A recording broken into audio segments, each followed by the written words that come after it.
Pour moi, il n'y a pas de networking. Mhm. Le networking, pour moi, c'est juste de l'opportunisme. J'ai vu dans une interview que c'était Jay-Z qui t'avait recommandé pour ce poste. Et il leur a dit, mais le gars qui va vous révolutionner tout, c'est Angelo. On a commencé à parler musique. C'est vrai que quand on a commencé à parler musique, je me suis rendu compte que j'étais un malade. Bad Bunny, à Lollapalooza, c'est comme moi qui l'ai mis à l'époque. Et tout le monde se dit, mais qui c'est ce mec qui vient et qui chante en espagnol? Aujourd'hui, Bad Bunny, depuis 10 jours, c'est l'artiste le plus streamé au monde. Comment tu décrirais la charge de travail que ça implique de gérer tout ça, d'aller au bout des choses? Moi, j'ai pas l'impression de travailler. Tu te lèves le matin pour découvrir des artistes, pour faire des choses différemment, et ça marche. Ça, c'est notre vie. Ça, c'est le bonheur. Ça, c'est la passion. Si un jour t'es plus là, comment tu veux qu'on se rappelle de toi? Avec le sourire. Qu'est-ce que je dois savoir sur toi pour comprendre la personne que j'ai en face de moi aujourd'hui? Alors, je pense les deux mots essentiels, je pense que c'est Mauricien et Saint-Ouen. Ok, Mauricio et Saint-Ouen. Tu sais que je suis allé à l'île Maurice pour la première fois en décembre là? C'est incroyable. Ouais. On va en reparler après de toute façon, t'inquiète. Et aujourd'hui, du coup, tu es le CEO de Live Nation France. Est-ce que tu peux, pour ceux qui ne connaissent pas Live Nation, expliquer ce que c'est? Live Nation, c'est le plus grand producteur de spectacles au monde. Donc, c'est 45 000 concerts par an, c'est plus d'une centaine de festivals, c'est 300 millions de fans. C'est quasiment les plus grands artistes au monde. Donc, je ne vais pas rentrer dedans parce que ça ferait une surenchère. Mais tu vois, aujourd'hui, on doit faire 3000 concerts par an. On a 3-4 festivals, on travaille dans divers milieux comme la mode, la musique, les entreprises, on a une agence. Donc, c'est beaucoup de choses qui sont diversifiées et surtout qui ramènent au divertissement. On est là aujourd'hui pour aider les gens à se divertir, pour mettre nos compétences au service d'entreprises qui veulent des artistes. Donc, c'est un métier qui est passionnant, qui n'est jamais redondant. Et tous les matins, tu as l'impression de faire quelque chose de différent. J'ai vu dans une interview que c'était Jay-Z qui t'avait recommandé pour ce poste, c'est vrai ça? C'est-à-dire qu'ils cherchaient quelqu'un en 2009 et l'habitude, Live Nation rachète les plus grosses sociétés qui vont dans un pays et ils disent bon, qui est le plus grand producteur. Et moi, j'étais un petit indépendant, donc je n'allais pas les intéresser. Et il leur a dit, mais le gars qui va vous révolutionner tout, c'est Angelo. Allez le voir, sa mentalité, son état d'esprit, sa vision du business va vous surprendre. Elle est vraiment différente des autres. Donc, ils sont venus me voir. On a commencé à parler musique. C'est vrai que quand on a commencé à parler musique, je me suis rendu compte que j'étais un malade, avec une vision, je parlais pas de K-pop, d'afro, en 2008. Ok. Ils ont commencé à se dire, bon, ce mec, il est fou, donc il y a un truc, il y a un potentiel. Et pourquoi tu penses que t'étais fou du coup? Pourquoi t'as parlé de K-pop en 2008? Parce que je leur ai expliqué que la révolution digitale allait bouleverser la musique, sous toutes ses formes. La musique enregistrée, le live, et qu'on allait avoir des millions de personnes qui allaient commencer à écouter de la musique, et différentes musiques, différents courants musicaux, alors qu'avant, on était vraiment dépendant des radios et des télés qui passaient des clips. Donc on avait une nomenclature de 20 artistes ou 30 qui tournent en rond depuis des années, et là, du jour au lendemain, tu te lèves le matin et tu écoutes des millions d'artistes sur les plateformes. Donc, il y a des gens qui ont découvert des types de musique, des typologies, des artistes qu'ils ne connaissaient pas avant. Et on parle aujourd'hui de l'explosion des concerts. Elle n'est pas due parce que les gens ont plus envie de sortir. Elle est due parce que les gens ont découvert aujourd'hui des courants musicaux qu'avant ils ne connaissaient pas. Donc, l'explosion du reggaeton, l'explosion de la K-pop, elle vient, et de la frose, elle vient de là. C'est qu'il y a des gens qui sont mis à écouter de la musique. Et alors, ça a été multiplié par 1000 pendant le Covid, où les gens n'avaient que ça à faire, que d'écouter de la musique. Et on s'est retrouvé un après-Covid où les gens disent ah, ils ont été enfermés, ils ont voulu sortir. Non, ils ont été enfermés, ils ont écouté de la musique comme jamais. Et quand ils sont sortis, ils ont dit j'ai écouté, maintenant je vais voir ce que ça donne. Et puis surtout, ils se sont rendus compte qu'un concert live et un concert à la télévision, c'était pas pareil. En termes d'émotion, on avait fait une étude juste avant le Covid. Euh, En termes d'événements publics et de grand public, la musique arrivait à 75% devant tous les autres événements publics. La politique, le sport. Parce que dans la musique, on retrouve des émotions, de la tristesse, de la joie, de la camaraderie. On va à un concert parce on a kiffé un son pendant l'été, donc on est tous ensemble. On va à un concert parce qu'il y a un titre qui nous a touchés. Tu vois, quand tu regardes et tu vas à un concert de Joey Défilé et qui chante Mon ex, ça touche pas que les femmes. Tu vois, tu as des bonhommes derrière qui sont comme ça, qui sont cachés comme une petite larme, parce que c'est aussi leur. Quand on parle de leur ex, c'est aussi pour eux. Mais ils sont pas devant comme les autres. Mais ces moments-là, ça se vit. C'est clair. J'ai l'impression que t'as vraiment un amour pour la musique ancré en toi. Mais si j'ai pas d'amour pour la musique, je fais pas ce métier. Moi, je fais le métier parce que je suis un passionné de musique. Le jour où je n'écoute plus de musique, ou le jour j'ai arrêté ma musique, je change de métier. La différence qu'il y a aujourd'hui entre, on parle de concurrence exacerbée, non, c'est que 90% des gens n'écoutent pas de musique. Faut qu'ils changent de métier. Ils n'écoutent plus de musique. Aujourd'hui, ça va vite. Donc, tu vois, on a été les premiers à faire des concerts de K-pop.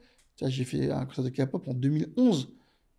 2011, Mhm. tu vois, on n'a pas attendu aujourd'hui que le Vidon fasse des défilés, tu vois, des concerts de K-pop, des concerts d'Afros, des premiers concerts de Burna Boy, des premiers concerts de... Enfin, tu vois, donc, c'était premier. Bad Bunny à Lollapalooza, c'est comme moi qui l'ai mis à l'époque, et tout le monde se dit, mais qui c'est ce mec qui vient et qui chante en espagnol? Aujourd'hui, Bad Bunny, depuis 10 jours, c'est l'artiste le plus streamé au monde, en espagnol, que les gens ne comprennent pas, hein. On va pas ni en anglais ni en espagnol, par contre, le mec, il est premier, il a un titre en France, où il parle de son père, c'est le titre le plus streamé. Et moi, autour de moi, j'ai demandé aux gens, alors, ah, moi, je kiffe Bad Bunny. Mais il dit quoi dans son titre? Je sais plus, mais c'est pas mal. Et il parle de son père. Enfin, donc voilà, mais la musique, c'est ça. La musique, on s'éclate, c'est des sentiments. Et c'est parce qu'il y a une vibe autour des titres. Elle est intéressante aujourd'hui quand tu vois. euh, on a commencé à faire des concerts vibe l'année dernière parce que personne ne s'intéressait aux musiques d'outre-mer. Et on s'est dit, mais vous êtes fous, c'est, Mhm. c'est la base, comme on dit chez nous. Le zouk, c'est la base. Donc on a fait vibe, c'était complet. Et bah, tu vois, ça fait maintenant 18 mois, depuis, il y a des concerts partout. Les artistes qui étaient à vibe, bah, tu les vois maintenant, ils font leur propre concert. Tant mieux, c'est pour ça qu'on l'a fait. C'est la reconnaissance de cette musique aujourd'hui qui est incontournable en France, mais qu'on n'a pas respectée. Maintenant, on la respecte un peu plus, mais il faut continuer. T'as mentionné l'outre-mer là. Toi, t'es mauricien. Est-ce que t'as grandi là-bas déjà? Je veux pas dire de bêtises. J'ai quitté l'humour, j'avais 3 ans. Ok, Après, je suis retourné travailler pendant 2 ans. ok, ok. Et ça a bouleversé ma vie. Parce que tu te rends compte qu'il y a des gens qui peuvent vivre en paix, qu'il y a des gens qui ont le sourire toute la journée, qu'il y a des gens qui t'aident sans te demander quelque chose en échange. Et puis, ça ne fait que conforter tes valeurs. Et c'est là où tu dis, voilà, je comprends maintenant qui je suis et pourquoi j'agis comme j'agis. Tu peux me parler un peu de ton environnement quand t'étais jeune du coup? Banlieusard, Mhm. typique. Donc, voilà, banlieusard typique. Mes parents, on arrivait, je crois, on était à Paris, et mon père voulait absolument qu'on ait une petite maison, donc il s'est sacrifié pour qu'on ait une maison, et il travaillait 7 jours par jour, 365 jours pour qu'on paye le crédit de la maison, mais il voulait qu'on ait une petite maison. Après, voilà, c'est pas une maison avec un jardin, c'est à Saint-Ouen à côté des cités, mais c'est là où, quand on parle de l'île Maurice et de cette reconnaissance des valeurs que j'ai eu, bah, quand tu vis dans les quartiers, que tu grandis dans les quartiers, tu as une solidarité qui existe, tu as un respect mutuel des gens, mutuel des aînés qui est important, tu as le vivre ensemble, parce qu'à l'époque, on vivait vraiment ensemble, et tous, et il n'y avait aucun problème, il n'y avait pas de débat de religion. Donc, tu vois, c'est un moment qui était quand même assez agréable. Et puis tu vis dedans tout le temps, parce qu'on n'avait pas d'argent, donc on partait pas en vacances. Donc, c'est quasiment 365 jours que tu passes avec les potes du quartier. Donc, tu as une routine qui se met en place. Tu vas à l'école, puis quand il n'y a pas d'école, tu vas au stade et tu joues au foot. Et voilà, c'est une vie qui te va comme ça. Donc, du coup, tu apprends ces choses-là. Au début, tu te rends pas compte, tu penses que c'est une vie de quartier, mais finalement, c'est des fondamentaux que ta vie, que tu apprends.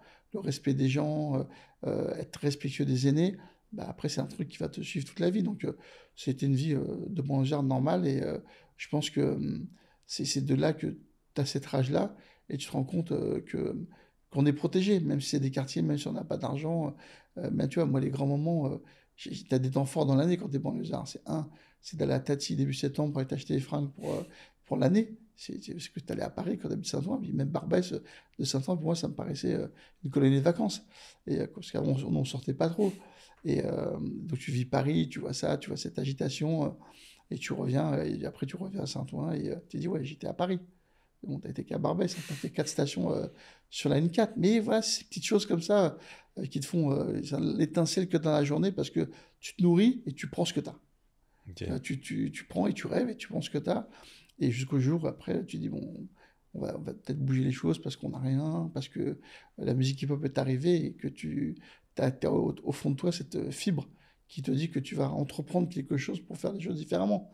Et là, tu penses à la solidarité, tu penses à l'amitié, tu commences à monter des provinces d'après-midi, puis ça t'emmène là où tu es aujourd'hui.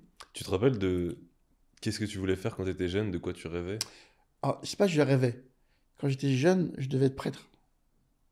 Je rêvais pas d'être prêtre, mais par reconnaissance pour ma grand-mère, qui était vraiment à fond dans l'église, qui faisait catéchèse, qui faisait les messes. Donc j'ai dit, ok, grand-mère, je serai prêtre. Et tu vois, donc j'ai suivi le courant, profession de foi, communion, jeunesse ouvrière chrétienne, action catholique pour l'enfance. Et après, voilà, on a commencé à rencontrer les prêtres pour avoir des réflexions par mois sur qu'est-ce que c'est le métier d'être prêtre et ta foi, jusqu'au jour où on s'est rendu compte que ça ne matchait pas. La vie actuelle et le prêtre, ça ne marchait pas. Donc, j'avais ce que je voulais vraiment faire pour ma grand-mère, tu vois, par esprit de famille et de reconnaissance, et la réalité du jour où ça s'est vraiment cassé, où le cordon ombilical a été coupé, quand j'ai dit au prêtre, mais vraiment, les femmes et l'Église, c'est pas vrai. C'est un mythe. Il y a quelque chose. Il m'a dit non, dans l'Église, il n'y a pas de femmes. Je dis, bah, il n'y aura pas d'angelo. Parce que c'est pas possible. Tu vois, j'avais 15-16 ans. C'est l'âge où tu es en pleine possession de tes moyens, que voilà, la vie romantique devient différente. Et je lui dis, mais c'est pas possible. Ici, je suis, bah, écoute, bah, ça marchera pas. Voilà, ma grand-mère était triste. Ma grand-mère était triste, voilà. Les deux métiers que je rêvais de faire, c'était pâtissier pour mon grand-père ou Ok. prêtre pour ma grand-mère. Ok. Voilà. C'est pour ça que je dis, la culture mauricienne et les traditions, c'est quelque chose qui est C'est fort. vraiment ancré. Et la première chose que tu veux quand tu es petit, c'est rendre. Et voilà. Tes modèles, c'est ton père, ta mère, ta grand-mère et ton grand-père. Mon père était peintre en bâtiment, je voulais pas être peintre. Ma mère était femme de ménage, je voulais pas être femme de ménage. Donc, prêtre et les pâtissiers, c'est un truc qui était pas mal. Incroyable. Et c'était pas trop dur de dévier un peu de ce chemin que tu imaginais depuis petit? Non, parce que je pense que je l'ai vraiment vécu jusqu'au bout. Tu vois. J'ai vraiment été dans la foi, j'ai vraiment été dans l'église et je ne le regrette pas. Parce que je suis un pratiquant et on ne regrette pas ce genre de choses. Et puis, c'est toujours bien de se retrouver quelque part. Et quand tu vas mal, je pense que la foi, c'est un bon refuge. Il me semble que aussi tu étais membre d'un crew de hip-hop quand tu étais jeune. Ouais. Comment t'as rejoint ce monde un petit peu? On a découvert le hip-hop parce que ça nous a renversé, bouleversé. C'est un séisme qui arrivait dans les banlieues. Tu vois, le hip-hop, quand ça arrivait, tu vois, cette mode, ces casquettes, cette musique, quand c'est tout ce que tu rêves quand tu es jeune. Tu vois, et donc, du coup, on a commencé avec mes cousins à monter un crew. Et donc, au début, on était 4, et après, on était 6, après, on était 8. Après, on a commencé à bouger, on a commencé à fédérer. On se retrouvait le mercredi, ouais, le samedi, on était 100, 120, 150. Et tu vois, il y a un côté fraternel où tu te vois, où tu te retrouves au hall, tu mets un poste, tu danses, tu parles pendant des heures, et c'est quelque chose qu'on n'a pas à Saint-Ouen. Tu vois, c'était vraiment, nous, notre refuge. C'était, bon, il y a l'église et la foi, mais le refuge tous les jours, c'est les amis, c'est fraternel. Tu vois, ZB, c'était un crew, c'était tous des frères. Donc, on a passé du temps ensemble, on a dansé ensemble, et un jour, on s'est dit, mais faut qu'on aille plus loin, parce que le hip-hop, il n'est pas qu'en France, il faut qu'on dépasse les frontières. Donc là, on s'est dit, on va commencer à organiser des après-midi. Et la première après-midi, tu vois, on a récolté un peu d'argent et on a été en Hollande, puis après, ainsi de suite, et on a grandi. Donc je pense que le crew, c'est la continuité de la vie de quartier, quelque part. Tu vois, Mhm. on est ensemble, on est fraternels, donc les gens venaient de Paris, du 91, du 92, du 93, donc on avait une même vie de quartier, mais avec des départements différents. Tu vois, c'est toute cette fraternité que tu apprends quand tu es jeune et avec tes potes. C'est ces valeurs de quartier que tu retrouves aussi dans l'hip-hop. Donc, sauf que là, on était identifiés à une culture américaine, à des casquettes, à des baskets, à de la danse. Parce que pour tout le monde, ça a commencé par la danse. Parce que le rap, c'est venu après, mais quand le hip-hop est arrivé, c'est d'abord été la danse. Donc Ouais. tout le monde a été un peu danseur, après il était graffeur, et puis après il a été un peu rappeur. Et c'est quelque chose qui a été aujourd'hui fondamental de ma vie. Et du coup, c'est cette progression de danser, à organiser des après-midi, etc., qui t'a emmené vers organiser des events? Ouais. Ok. Et des concours de circonstances.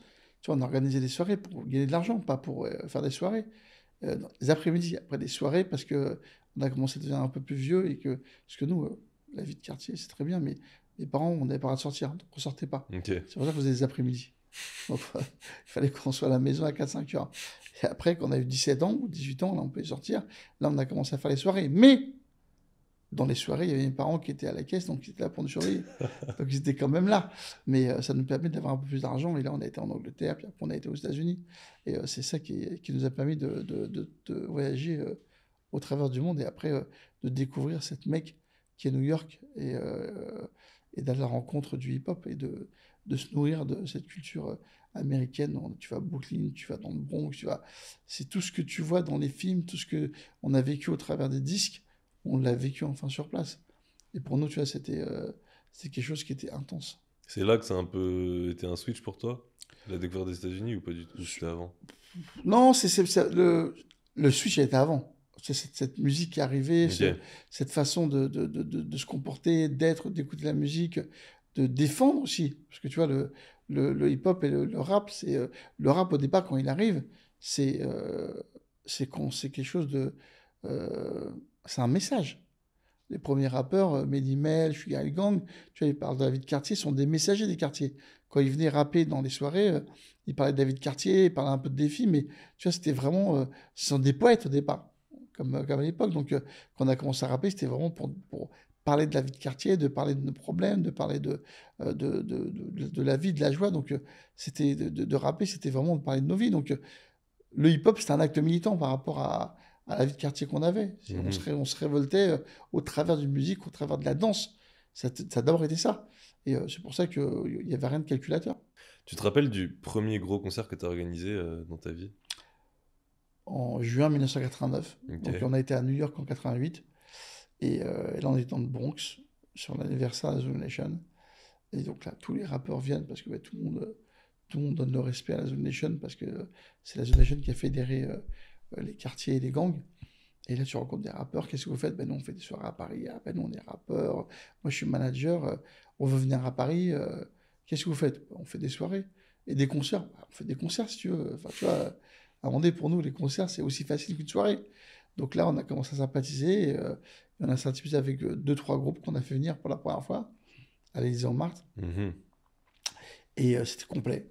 Tu vois, c'était la folie. Les gens, ils ont découvert de plein fouet des groupes hip-hop qu'ils ne connaissaient pas. Lakim Shabazz, King of Pressure, Ultramix M6, ça parle à personne. Et pourtant, on était complet. Après, on a perdu de l'argent parce que en termes d'organisation, un concert, c'est pas une soirée. Voilà. Tu fais ce que tu veux, c'est pas une soirée. Mais bon, on a appris, c'était bien, on leur a fait visiter, on les emmenait à Mantes-la-Jolie pour aller voir. On a dit, ah, nous aussi, on a le Bronx. Voilà, on les emmenait à Mantes-la-Jolie. Et on a été au McDo avec eux. Il y a une expérience personnelle qui est assez intéressante. Ok. Et donc, on a fait ce premier concert, c'était plein. Et là, tu dis, il y a vraiment un public qui est là. Et Justement, ma question c'était, c'est quoi la chose que tu as apprise, la plus grande chose que tu as apprise avec ton premier concert, justement? que c'est un métier. Mhm. Surtout. Parce qu'on était, ça se prépare. Tu peux pas improviser. On a improvisé trop de choses. On a réussi à le faire, il n'y a aucun souci. Mais on s'est rendu compte que tu n'improvises pas les choses dans la vie. Que ce soit pour un concert ou pour ta vie, faut pas improviser.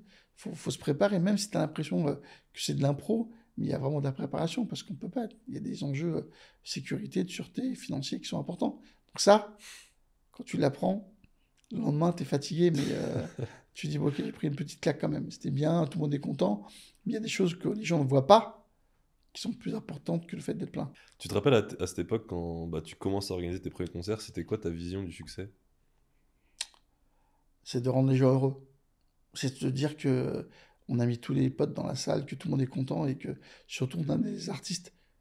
Nous, l'idée, c'est, on n'est même pas une perspective de business. C'est, on veut se faire kiffer, donc on veut amener les artistes qu'on veut voir. Il n'y avait même pas de notion de business. Donc après, oui, il fallait cadrer ça, mais qui est à la mode, qui on doit bien faire venir. Et donc tu vois, on a fait eux, après on a fait Big Daddy Kane, après on a fait KRS-One, Juggle Brothers, Bobby Brown, enfin tu vois. Ok. Et après tout ce qu'il y a eu, ça a été comme qu'on a fait venir Mary J. Blige, qu'on a fait venir Joe Desi. C'est beaucoup plus du kiff que du business. Tu vois, au fur et à mesure, tu as de nouvelles tendances. Et puis, quand on a fait venir Blackstreet, tu vois, c'était fou. Le concert était archi complet. L'ambiance était folle dans la salle. Il y avait Teddy Riley qui était là, sur scène. Le mec qui a inventé un New Jack Swing. Donc, tu vois, c'était plus important ça pour les gens que de se dire qu'on a une salle qui est complète et qu'on a peut-être gagné de l'argent et que c'est pas grave. C'était pas ça. On se nourrissait de passion et de musique. Et maintenant que tu es arrivé à la tête d'une société comme Live Nation, est-ce que tu penses que ta vision du succès elle a changé? Elle est différente parce qu'on est dans un modèle économique qui est différent. Mais moi, aujourd'hui, le plus important, il y a deux vecteurs qui sont cruciaux. C'est un, de faire en sorte que les concerts se passent bien, que les artistes soient contents. peu importe qui sont, hein, on parle d'une salle de 300, 400, un stade. Pour moi, il n'y a pas de petits, il n'y a pas de grands artistes. Et après, surtout, c'est d'arriver à faire de sorte d'avoir une équipe autour de soi qui est motivée, qui en veut, et sur qui on compte, et de les mettre dans les meilleures conditions pour qu'on puisse accueillir aujourd'hui nos événements et nos artistes. C'est pas le plus dur, ça, de construire une équipe? Je pense que le plus dur, c'est pas de construire l'équipe, c'est d'arriver à leur insuffler des choses différentes, des choses nouvelles. La vie, elle bouge tous les jours, elle bouge tous les mois, elle bouge toutes les semaines. Donc, tu vois, il faut les nourrir de ces changements. Faut pas être blasé, il faut pas qu'ils soient fatigués. Enfin, tu vois, la vie, elle fait qu'il il y a des choses qui viennent nous bouleverser. Et nous, en tant que patron, on doit être à leur écoute. Tu vois, on doit comprendre aujourd'hui que quand quelqu'un va mal, c'est pas parce que peut-être ça se passe mal chez nous, mais peut-être ça se passe mal chez lui. Et comme on peut, nous, on peut arriver à l'accompagner. Tu vois, j'ai découvert là, on fait une étude pour le MIDEM, euh, la parentalité est un sujet. Mais tout le monde pense que la parentalité, ce sont juste les femmes. La parentalité, c'est le couple. Et les 1000 premiers jours après la naissance d'un enfant, c'est les 1000 premiers jours les plus difficiles de la vie d'un couple. Parce qu'il y a des choses qui se passent qu'on ne comprend pas, qu'on ne peut pas expliquer. Et donc, tu vois, c'est comme nous dans les quartiers, tu dis jamais que tu auras un psychiatre ou un psy, ou tu as un burn-out. C'est impossible. Et tu mets pas un mot dessus. Tu es malade, tu es fatigué, mais t'as pas... Là, c'est pareil. Tu vas pas dire quand tu as un bonhomme, ouais, j'ai un baby blues. C'est bon, c'est bien pour une femme, pas pour un homme aussi. Un homme aussi, pas un baby blues. Un homme peut être affecté par la naissance parce que ça vient troubler un couple et qu'on ne peut pas le dire. Donc, il y a des gens qui sont là pour aider à ça. Mais sauf qu'on ne va pas les voir. Mhm. Et on se dit, mais non, mais c'est moi ou c'est toi. Et comme c'est toi et c'est moi et qu'on ne se parle pas, parce que tu n'oses pas dire à ta femme qu'elle va mal, parce qu'elle te dit qu'elle va mal. Et ben non, c'est un truc qui est important. Et dans ces 1000 jours, tu as un couple sur deux qui divorce. Quand tu apprends ça, tu dis, voilà, c'est quoi moi, je peux vous aider. Je ne vais pas être intrusif, mais j'ai rencontré des gens qui peuvent vous aider avant, pendant et après. Des aides, des psychologues, des psychiatres, il y a une solution à tout. Mais aujourd'hui, faut y aller. Je pense qu'il ne faut pas avoir peur. Il ne faut pas avoir peur de dire qu'on va mal. C'est clair. Enfin, tu vois, il y a des gens qui ont peur de dire qu'ils vont mal. Et donc, du coup, quand des gens viennent au travail, qui ne sont pas bien, il ne faut pas trop qu'on les réprime. Il faut essayer de comprendre. Tu vois, est-ce que c'est nous au boulot? Est-ce que c'est eux? C'est des gens avec qui on passe 60% de notre vie finalement sur un an. Donc, tu vois, tu es responsable d'eux, et pas que titre de patron et de leur donner une paye et de leur donner une mutuelle. Tu es responsable eux aussi pour leur donner un cadre de travail qui puisse leur permettre d'être heureux.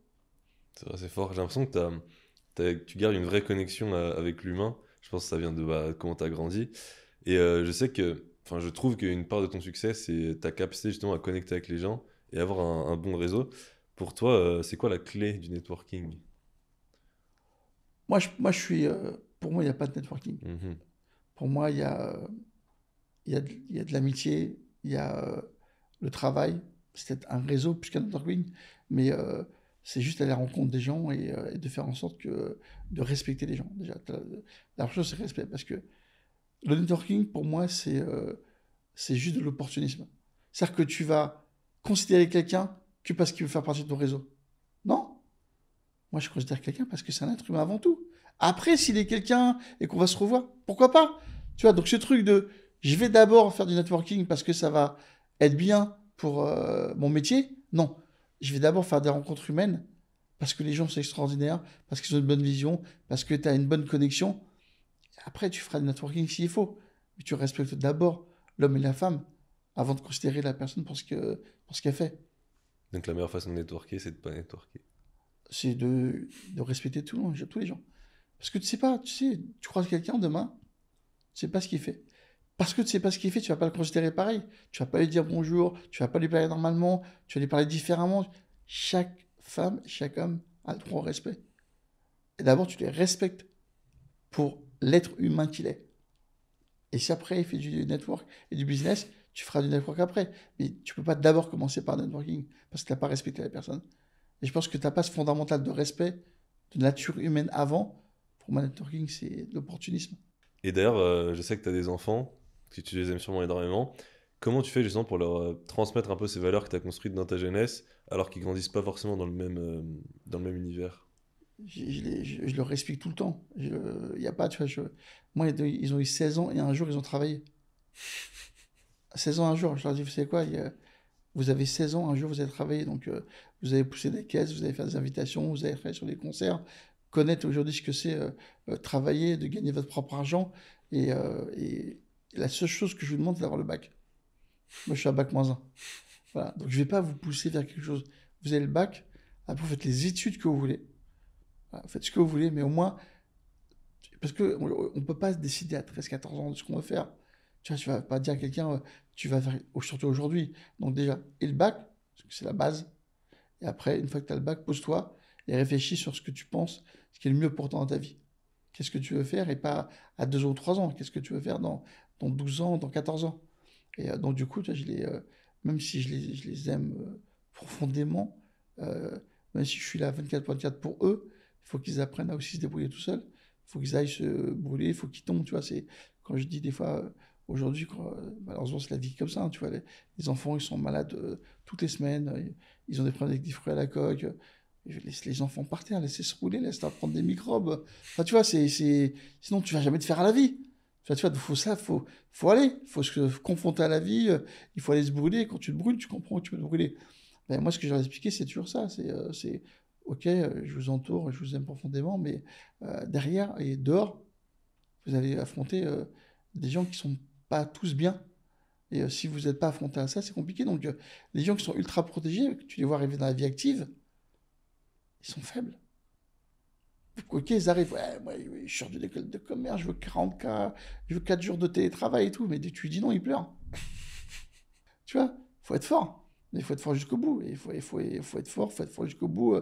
Et aujourd'hui, il y a des choses à apprendre qui sont peut-être beaucoup plus pertinentes que de dire quand sortant d'une école de commerce, tu auras 40K. Tu penses que enfin, comment dire, cet attrait pour le travail dur et la résilience, ça vient de ton père? Bah oui. Bah, tu sais, c'est pour ça que mes enfants, ils sont pareils. Tu vois, ma fille, elle calcule pas, elle dit pas, quand tu la vois travailler, elle est comme ça. Et c'est ce qu'on lui a transmis. Et mon père, bah, tu vois, il a travaillé 7 jours sur 7, et on allait faire les chantiers avec lui le week-end, on allait faire les chantiers avec lui pendant le travail, donc on s'est jamais posé de questions. Parce que c'est une question de survie. Ton père, il est là, il a acheté une maison où il a mis un crédit pour te protéger, tu lui dois bien ça. C'est pas lui qui a décidé, c'est pour nous tous. Et finalement, on était content d'avoir un toit, on était content d'avoir une maison. Donc, oui, la vie était dure. Oui, il y a des moments où tu comprends pas pourquoi tu sors pas, pourquoi tu prends une claque parce que tu as fait un truc de travail, pourquoi tous les soirs il passe à la poubelle voir si on a acheté et que c'est à manger dans la poubelle, il ressort de la poubelle et tu la demandes dans ton assiette. Et tu te dis, il est fou. Mais finalement, il a raison. On jette pas à manger. Dans une société de consommation, tu arrives, tu dis, bon, je débarrasse la table. Il reste un truc où j'ai pas faim. Je jette. Tu as le pain. Le pain, pour lui, c'est sacré. C'est un catholique. Jamais tu jettes du pain. Puis tu sais quoi, tu m'offres au congélateur et t'en fais un pudding.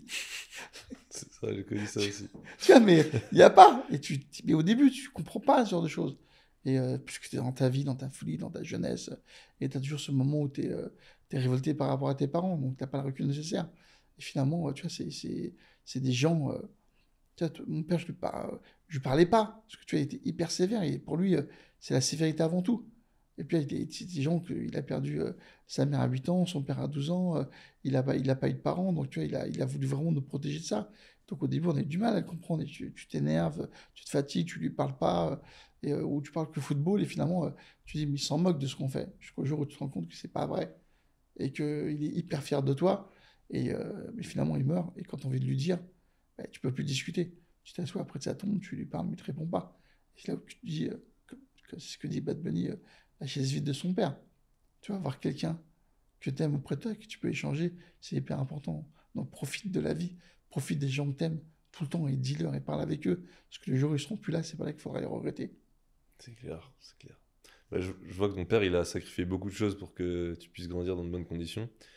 Toi, c'est quoi? Déjà, est-ce que toi, tu penses que tu as sacrifié quelque chose pour en arriver où t'es? Et si oui, c'est quoi? Quelque part, si. On a discuté avec les enfants, avec mon épouse. Il y a des moments où j'étais pas tout le temps présent parce que j'étais sur la route, parce que j'ai des concerts. Mais tu vois, l'idée, c'est de se dire, quand c'était les vacances, c'est les vacances. Voilà, peut-être la vie scolaire, le jour, le quotidien, peut-être pas tout le temps, mais au moins les vacances, on les passe ensemble. On est ensemble, on les passe ensemble, c'est des vacances ensemble, c'est un mois ensemble au mois d'août, ensemble à l'île Maurice. Enfin, tu vois, donc du coup, Ça n'a pas été tous les jours, mais quand tu prends, on a la chance d'avoir autant de vacances qu'on en France, donc finalement on a passé du temps. Et puis à côté de ça, c'est même qu'on peut pas, on a une vie de famille, famille, avec des S, parce qu'on est plein, tu en es mauricien. Quand on se voit, on n'est pas deux, on se voit, on est 20. Et quand tu dis, je fais un petit dîner ce soir avec la famille proche, t'es déjà 20. Donc il y a ça, et puis nous, tout ce qu'on faisait, on avait créé un truc le mercredi, où c'était mercredi poulet. Donc du coup, on invitait les gens à venir manger le poulet. Et donc, se retrouver le mercredi, on était 18, 19, 20 tous les mercredis. Donc, quand j'étais là, bah, même si c'était pas des vacances, tu as tout le monde qui venait. Donc, c'est cette vie qui était là, cet échange aujourd'hui familial qui était là. Donc, aussi, ils ont appris ces valeurs et ça leur sert aussi aujourd'hui. Donc, parfois, oui, il y a eu des manques. Parfois, oui, j'ai pas été présent. J'ai toujours essayé de compenser. Quoi qu'il en soit, j'étais toujours présent pour eux. Ils avaient besoin de moi, j'étais là. Mais c'est de se dire, toutes les 5 semaines, on a des vacances. Ces vacances-là, elles sont plus importantes que le reste. Pour toi, aujourd'hui, c'est plus dur pour les jeunes de se construire dans le monde actuel. Je pense pas que ce soit plus dur de se construire. Je pense qu'on est dans un milieu où tout change rapidement et tout bouge. Et, euh, et les gens, les jeunes surtout, ont tendance à croire que les réseaux, c'est un lieu béni où tout ce qui se dit est vrai.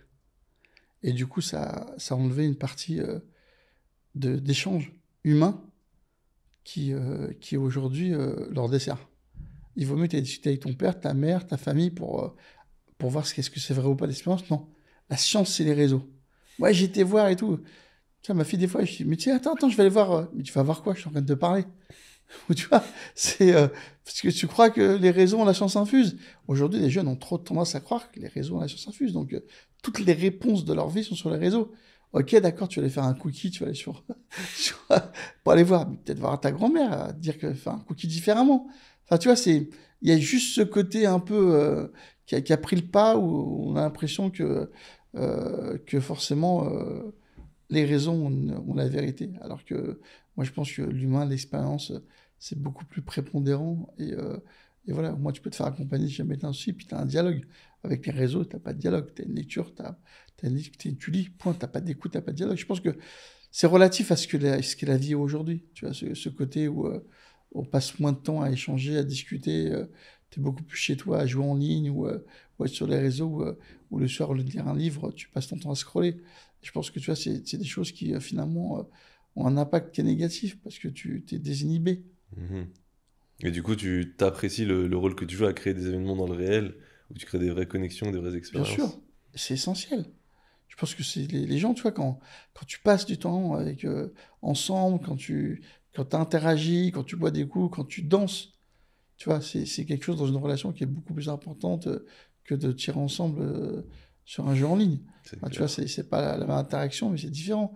Mais je pense que tu peux avoir les deux quelque part, mais tu peux pas en avoir que aujourd'hui le digital ou que les réseaux. Parce que finalement, c'est pas la vraie vie. Les réseaux, c'est un miroir aux alouettes. Les gens qui postent, tu te rends compte qu'il y a des gens qui postent, qui sont les plus malheureux au monde. Et quand tu les regardes, on dirait pas. Et c'est faux.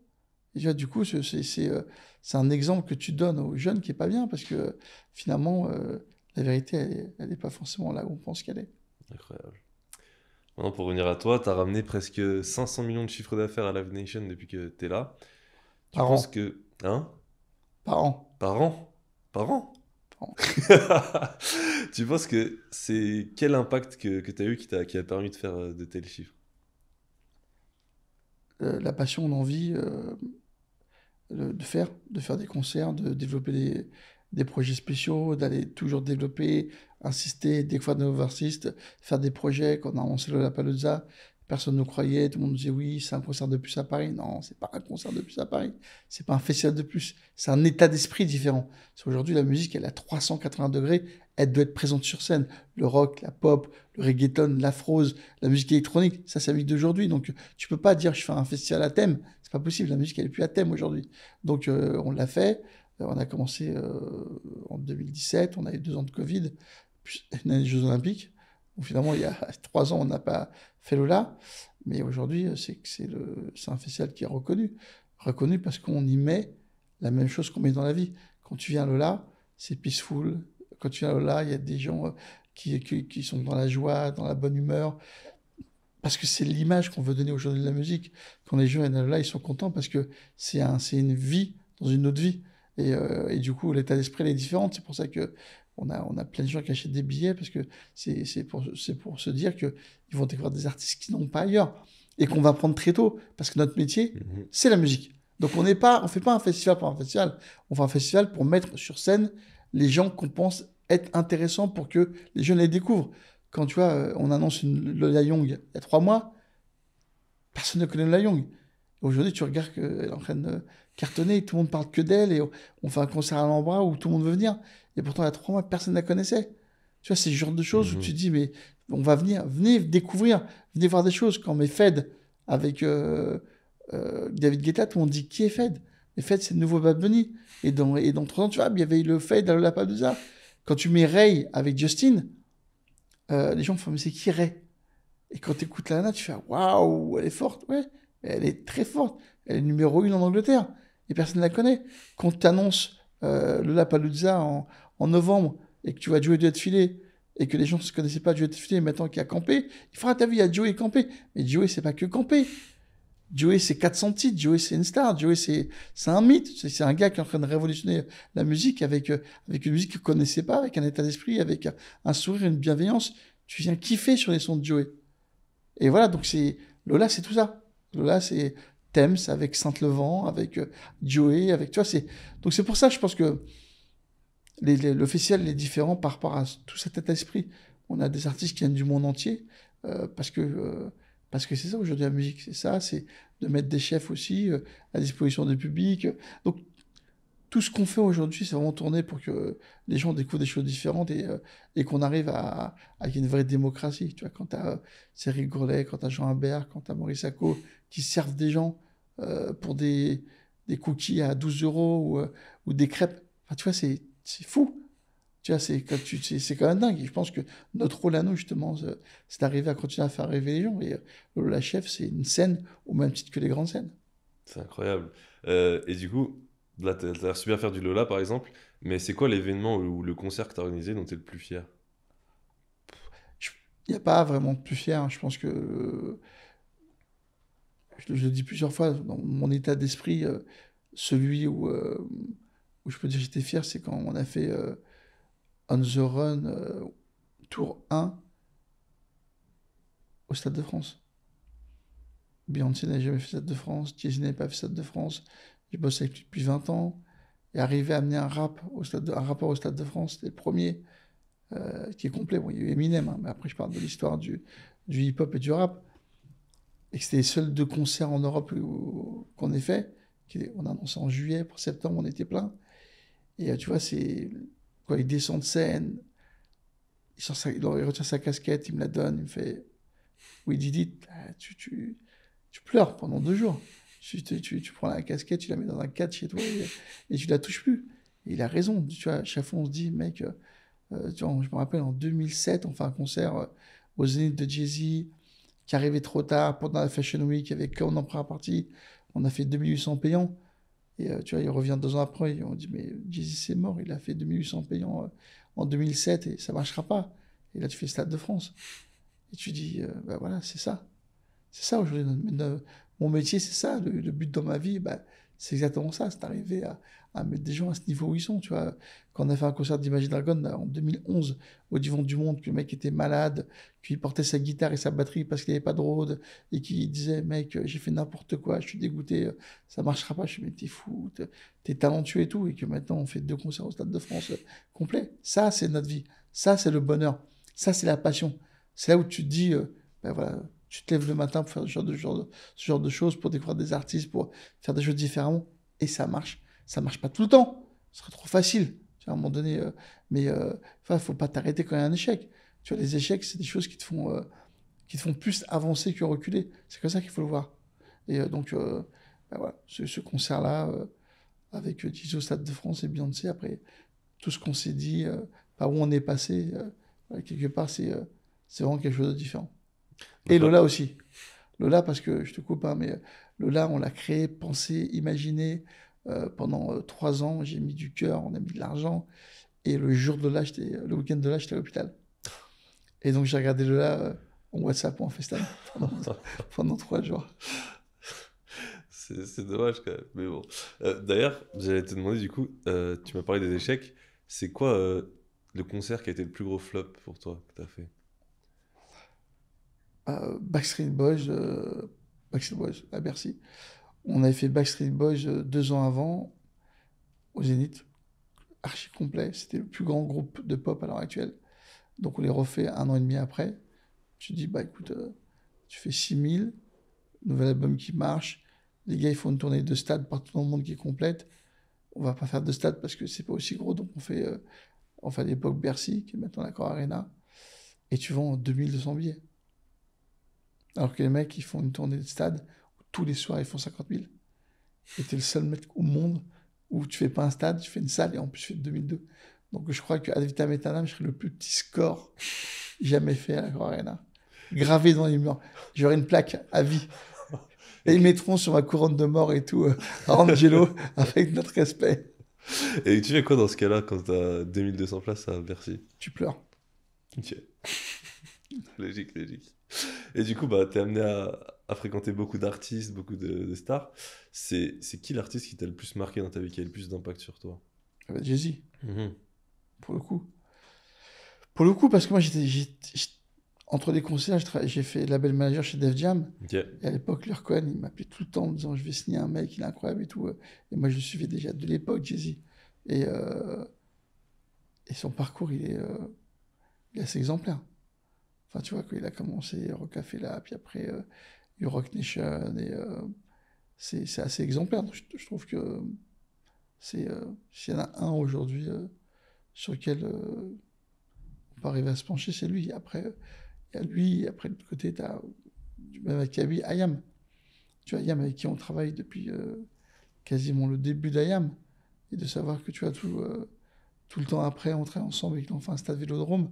Tu vois, je faisais un concert public et demi. Et j'allais au concert en métro. T'as 19 ans, tu fais des concerts, t'as pas de voiture. Hein. Puis j'ai pas le permis. Sur le quai du métro, j'ai un mec qui vient, il me donne une cassette. Il me dit, mec, on a un groupe de Marseille, on a une cassette. Est-ce que tu peux écouter, on voudrait bosser ensemble. Je fais le concert public et demi, je laisse la cassette de côté. Une semaine après, je fais, il y a un mec qui est venu me voir, je joue la cassette. Et c'était Concept d'Ayam.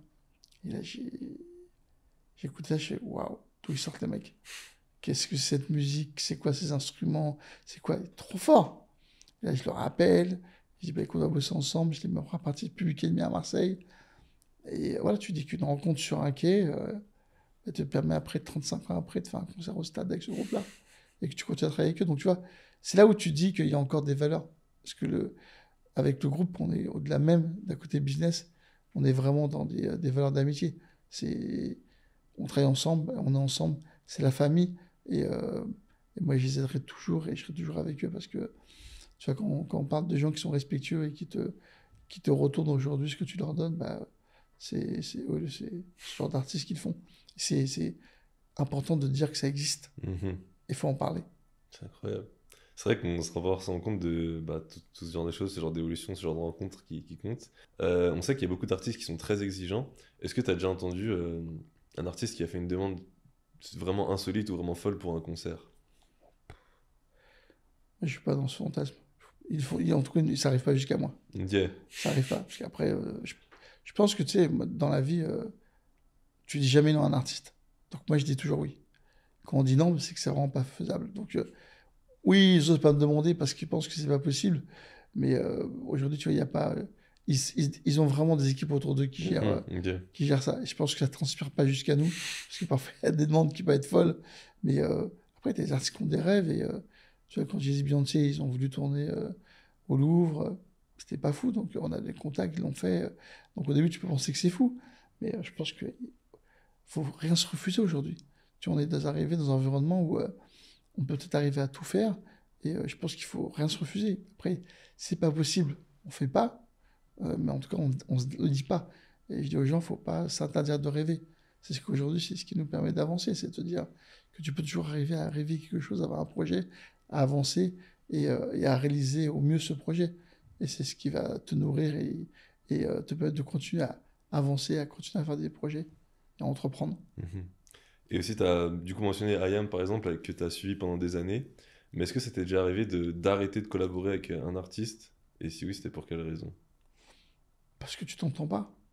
Moi, je pense que ou tu t'entends plus. Tu sais, quand tu passes du temps avec un artiste, au téléphone, au quotidien, et qu'il y a un truc qui est cassé, il faut arrêter. Même si c'est un contrat, il faut arrêter. Le contrat, ça nous lie. S'il y a un problème, toujours, mais même s'il y a un contrat, quand tu ne t'entends plus avec quelqu'un, il faut arrêter. C'est pas, il y a plus de question d'argent, là. L'humain est plus important que l'argent. Donc, vas-y, reprends ton contrat, on arrête de travailler ensemble. Parce que c'est pas ça qui est le plus important. Le plus important, de s'apprécier, de kiffer, d'échanger et de passer des bons moments ensemble. Quand tu arrives à un moment où tu n'as plus ça, s'il faut arrêter, autant arrêter. C'est inintéressant. Aujourd'hui, tout est déjà assez contraignant. Le monde il est brutal dehors. La politique, aujourd'hui, on voit tout ce qui se passe aux États-Unis. On voit Trump, on voit Zuckerberg, on voit les réseaux, on voit Meta. Enfin, tu te dis que faut se protéger de tout ça. On est entre nous, donc parlons-en et avançons de notre côté, mais soyons pas otages de tout ça. En revenant sur une période sombre, du coup, tu as mentionné ce qui se passe dehors. Live Nation, pendant le Covid, c'était très très compliqué. Est-ce que déjà, t'imaginais que ça pouvait être la fin de Live Nation à cette période? Non. Non, jamais? Non, parce que c'est un moment. Ok. On sait très bien qu'il y a une solution, c'est qu'il y aura un vaccin. Ce qu'il faut, c'est juste continuer à aider les équipes, à les encourager et à serrer les rangs jusqu'au moment où ça va reprendre. Donc, on a accompagné les gens, il y a le télétravail. Moi, j'en parlais encore avec les équipes la semaine prochaine. Je faisais Radio Londres.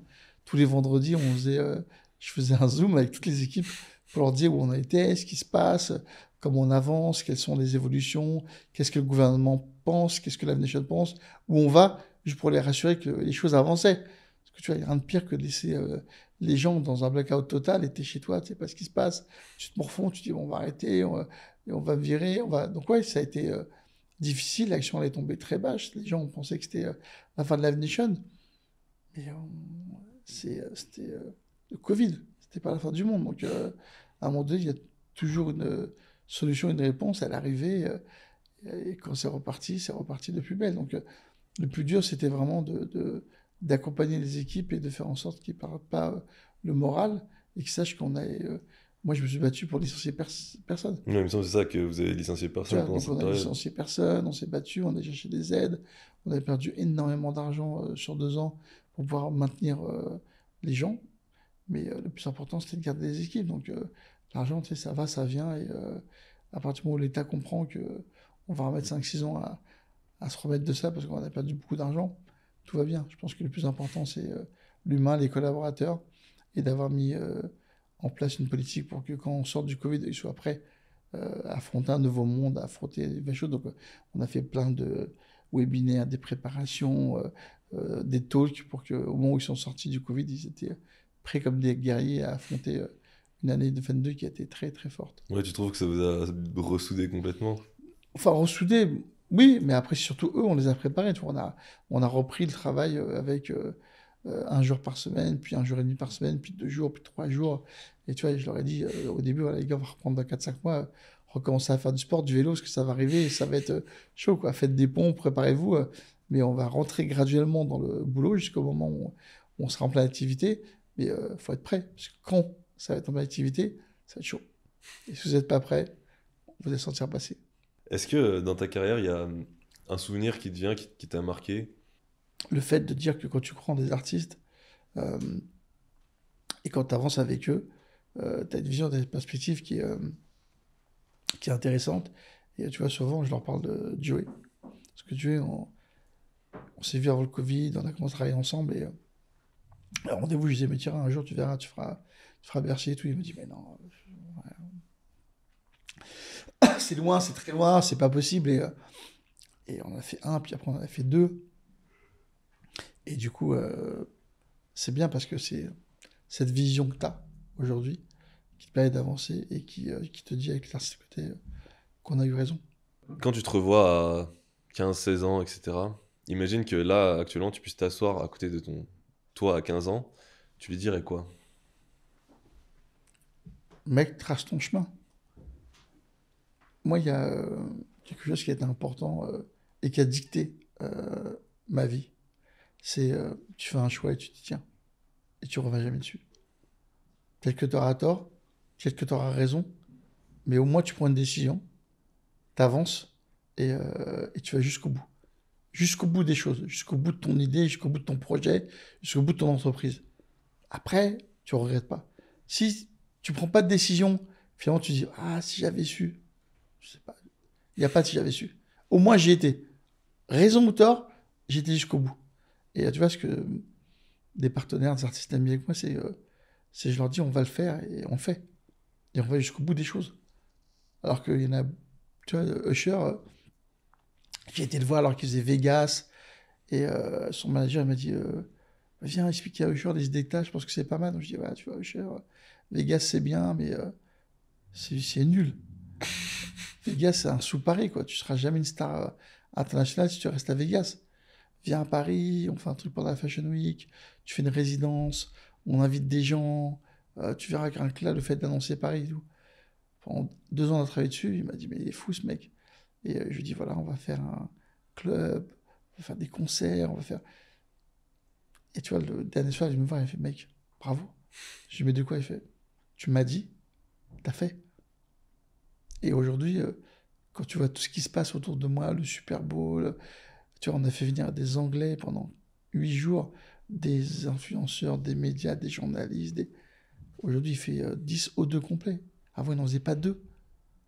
Donc, c'est pas un single, puisqu'il n'y a plus de single. Tu vois, c'est vraiment c'est la star qu'on attendait. Je lui dis, mais le King, c'est toi. Après Michael Jackson, c'était toi. Après, il y a eu Chris Brown, mais The King is back. C'est toi, il faut que tu... Voilà, tout le monde le sait. Et et tu vois, quand il a dit ça, il a dit, mais t'as été jusqu'au bout. Je dis, mais ça va, c'est rien, non. Tout le monde ne va pas jusqu'au bout des choses. Toi, tu l'as dit, tu l'as pensé, tu l'as créé, et tu l'as fait. Ça, c'est rare. C'est pour ça que je pense qu'aujourd'hui, si je m'assieds à côté du petit Angelo, je lui dis, trace ta vie, te retourne pas et ne regrette jamais rien. Tu penses que ça, cette capacité à faire ce qu'on a dit qu'on allait faire, c'est un peu ta force et c'est Je ça pense que qui te c'est pas une différencie le force, je meilleur pense que... aujourd'hui? Bah oui, mais c'est pas une force. Pourquoi? Pour moi, c'est normal. Ouais, Enfin, tu vois, c'est pas une force, c'est normal. Tu vois, c'est pour ça que les gens me disent, ah, mais toi, tu vois, il y a un jour, un gars, il m'a dit, mais ce ce qui est appréciable, c'est que si tu nous dis on va sur la Lune, on va te croire parce que on sait que tu vas nous emmener sur la Lune. Tu vois, et c'est ça qui est bien, c'est que cette confiance que les gens ont en toi, c'est parce que tu as prouvé mais que c'était vrai. Que quand tu dis aux gens que tu fais des choses, tu le fais. Moi, quand je dis à quelqu'un oui, c'est que c'est oui. Par contre, si je dis non, on va pas poser 15 fois, c'est que c'est pas possible. Donc je dis toujours oui, parce qu'il faut toujours essayer. Mais quand c'est pas possible, faut pas qu'on perde du temps. Tu vois, et puis quand il y a un problème, ou quand il y a eu un problème, on en débriefe 2 secondes pour savoir ce qui s'est passé, et c'est fini. On n'en débat pas pendant 5 jours. Il est fait. C'est pas parce qu'on va en parler que le problème il va revenir en arrière. Donc je dis aux gens, passez à autre chose. Il y a trop de gens qui... C'est de la faute de qui et pourquoi et comment. Venons, on fait un rapport, venons, on fait une enquête. Pour faire quoi? C'est... Ça y est, c'est fini. On sait où est le problème. On fait pas la prochaine fois et on passe à autre chose. Comment tu décrirais la charge de travail que ça implique du coup de gérer tout ça, d'aller au bout des choses? Une semaine, pour toi, ça ressemble à quoi en termes de charge de travail? Ça ressemble à rien. Ça sert à rien parce que je travaille pas. Je travaille pas. Moi, j'ai pas l'impression de travailler. Tu vois, j'ai l'impression vraiment que moi, le matin, je me lève, je lis tous les journaux parce que c'est important de lire les journaux, c'est important de savoir ce qui se passe, c'est important de se nourrir, de comprendre. Parce qu'aujourd'hui, toute la vie et tout ce qui se passe autour de nous a un impact sur notre vie, notre business. Il faut le comprendre. Donc, tu vois, je lis Le Figaro, Le Monde, Le Parisien, L'Équipe, parce que c'est aussi important que Le Monde et que Le Parisien, parce que je suis un sportif avant tout. Là-bas, je suis un sportif avant d'être entrepreneur. J'étais pro de tennis, donc t'imagines. Donc, et une fois que tu as fait ça, tu écoutes de la musique, parce que c'est quand même ton boulot. Et donc, tu écoutes de la musique, tu regardes des clips. Et après, tu te mets à répondre aux emails. Entre-temps, tu fais un peu de méditation, parce qu'il faut respirer. Et après, tu lis les emails, puis après, tu vas au bureau, puis tu travailles. Il n'y a pas un jour qui ressemble à un autre. Donc, tu vois, moi, je vois jamais le temps passer. Donc, moi, mon année, elle n'est pas faite par rapport à des mois calendaires. Elle est faite par rapport à des événements. C'est ça. Mais du coup, si t'étais pas passionné par la musique, ça serait impossible. Ouais, C'est ça. ouais. Voilà, ok. C'est fort, c'est vraiment la passion. Tu penses qu'il faut vraiment suivre sa passion avant de suivre autre chose? Mais il faut toujours suivre sa passion. Tu vois, des fois, quand je discute avec des gens qui me disent je suis mal et tout, je dis mais reste pas. dans ton entreprise. Ah, mais c'est alimentaire. Tu peux pas. À un moment donné, il faut s'accomplir aussi. Tu vois, il faut arriver à comprendre. Et puis quand ça va pas, il faut arriver à se dire pourquoi ça va pas. Et qu'est-ce qu'on aimerait faire. Tu vois, le travail, c'est plus de 50% de notre vie. Donc si tu es mal au travail, que tu n'es pas bien, tu as 50% de ta vie où tu n'es pas bien. Donc comment tu peux être heureux dans ta vie? Magnifique, c'est pas mal pour conclure. Juste avant, je me rappelle une fois, tu avais raconté une anecdote avec Shakira. Je sais pas si tu peux me la raconter ici, je sais pas si tu vois de quoi je parle. On répétait à Paris et, et son équipe m'appelle parce que c'est au moment où elle avait ses problèmes de gorge. Et on avait monté le show, elle avait répété, et la veille, donc c'était le premier show de la tournée mondiale, et elle a fait venir un docteur au départ, ça allait mieux, puis ça allait pas mieux, et finalement la veille ils ont dû annuler. Et là tout le monde était à Paris, tout le monde était hyper triste, parce qu'elle pouvait pas tourner, elle pouvait pas faire son métier. Et là quand tu vis ça, moi j'avais jamais vécu ça. Et, tu dis c'est voilà, on est humain aussi, tu vois, c'est pas, les gens sont pas des robots. Tu vois, la pauvre et tout, elle était prête, elle avait fait un show et parce qu'elle a un problème qu'il a suivi pendant quelques mois, elle n'a pas pu le faire. Et je m'en souviens parce que c'était pénible pour elle et pour nous parce que on avait 2 salles complètes, une tournée complète, donc il a fallu annuler. Mais pénible humainement parce que tu peux rien faire. Tu sais, quand je dis, tu as toujours des solutions. Là, il n'y a pas de solution. Qu'est-ce que tu peux faire? C'est impossible. Donc tu vois, tu te rends compte qu'à un moment donné, il y a un stade où l'humain prend le pas sur le reste. Et quand l'humain ne peut pas, on ne peut pas. Donc moi, ce qui me marquait à l'époque, c'était ça. Et puis surtout, c'est qu'à l'époque, le manager d'Adju, Saïd, m'a appelé en me disant faut qu'on se voit, faut qu'on travaille ensemble sur Dadju. Et qu'il y a des problèmes de Shakira, que j'ai pas vu le rappeler. Et que 5 jours après, quand je l'ai rappelé, Dadju avait déjà signé ailleurs. C'est fou, Et à chaque fois que je me vois, elle fait ah, mais tu m'as zappé. Je fais arrête. C'est très bien que je t'ai pas zappé. Mais bon, c'est pas grave, après, c'est la vie. Hein, mais c'est là où tu te rends compte qu'on est tous. On ramène ça au côté humain. C'est que tu as le business, ta beau être le plus puissant du monde, la boîte la plus puissante, l'artiste international, ben, quand tu as un problème, ben, on a le même problème que tout le monde. On est malade, on ne peut pas jouer. Et là, tu as une tournée, je trouvais ça triste parce que c'est la première fois que je le voyais, que je le vivais. Et donc, ça te ramène à quelque chose qui peut dire que finalement, voilà, on est vraiment tous pareils. Et bah, pour conclure le podcast, j'ai une dernière question que je pose à tous mes invités. Si un jour t'es plus là, comment tu veux qu'on se rappelle de toi? Euh, avec le sourire. Avec le sourire, et puis après, tu vois, à part le sourire, qu'est-ce que je pourrais laisser comme image que le sourire? Pas grand-chose. Hein. Moi, qu'on se rappelle juste d'un passionné. Parce que c'est c'est beaucoup plus une philosophie que de rappeler moi. Si on se rappelle de moi, c'est de dire que c'est quelqu'un qui avait des valeurs, quelqu'un qui apprenait le respect, et quelqu'un qui était bienveillant avec les sourires. Parce que je pense que ce sont les fondamentaux de la vie. Et si on arrive à se souvenir de ça, et qu'on peut du coup le transporter sur son quotidien, on sera tous mieux. C'est vrai. Merci beaucoup, c'était un régal. On a juste une dernière petite tradition dans le podcast. Vas-y. J'ai ce livre ici et je demande à chaque invité d'écrire une citation ou une phrase qui est importante pour lui, pour la partager avec tout le monde, si ça te dérange pas de le faire. Bien sûr. Merci beaucoup. C'est nickel. Pour terminer, est-ce que tu peux juste partager avec tout le monde ce que tu as écrit du coup dans le livre? Mais c'est une philosophie de vie, c'est de ne jamais dire jamais. C'est ce que je disais tout à l'heure par rapport au fait qu'il faut toujours dire oui. Il ne faut pas dire jamais, c'est croire que les choses ne sont pas possibles. Alors que faut jamais dire moi jamais je ferai ou jamais j'irai ou parce que on ne sait pas ce que la vie est faite. Donc, tu ne peux pas dire à quelqu'un jamais parce qu'à un moment donné on va te reprendre en disant mais à l'époque tu avais dit que toi tu faisais pas, que toi tu pourrais pas. Donc moi je pense faut rien s'interdire et donc ne jamais dire jamais. Merci beaucoup. Je suis trop content d'avoir fait ce podcast avec toi parce que quand je t'ai rencontré, je sentais vraiment que tu avais beaucoup de choses à partager et j'avais très envie d'un jour d'avoir une conversation comme ça avec toi. Donc merci pour ton temps et j'espère qu'on se recroise sur des événements à Live Nation. Ah, toujours. Hein.